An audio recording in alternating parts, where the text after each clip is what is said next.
Kahapon, Jen, Opo. ito yung pinakahuling ginagawa nila para i-discredit nila si Gutesa. Opo. Okay. Merong post sa isang page na kung tawagin ay Kabayan Patrol. Naku, oh. Sinirculate ito across sa social media. Ito Viral yung yan. nakalagay na post. Na, kung pwede na si Direk. Ayan, ayan. Ayan, sinasabi niya, Orly Gutesa breaks silence. Pinilit lang ako nila Defensor at Marcoleta. Aha. Isip-isipin mo yan, Jen. Gutesa admitted that he was forced to sign a fake affidavit against Speaker Romualdez out of fear and pressure. Ito,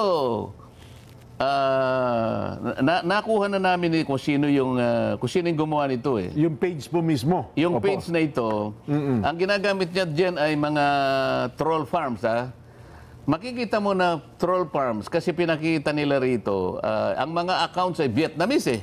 Ganun po? May Vietnamese accounts, karamihan ha. Oo. So kung Nako. halimbawa sa 1,500 Vietnamese at yung iba pa Arabic accounts, para kunwari maraming sumusuporta. Maraming nag-suporta at comment. Opo. Oo, ha. Ngayon, ibalik nga natin doon para makita natin.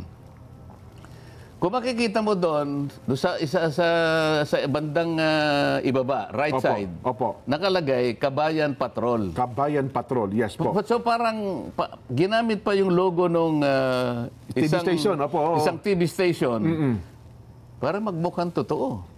So nakikita nyo ngayon kung ano ang kanilang pakay. Opo. Gumagawa ng isang bagay na hindi totoo.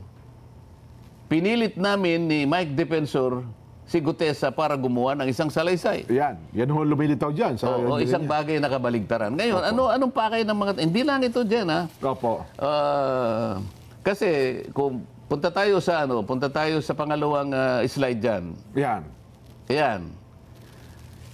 May requirements ang Meta kasi dyan, yung Facebook, na bago ka makapag-publish ng ads, kailangan meron kang makikitang meron silang mobile number, no? Yes po. Para magbabayad. Pinacheck ko yung mobile number. Ito ay nakarehistro sa isang tao na nagngangalang Luis Orbon. Ayan, oh. Luis Orbon. Oo. Okay.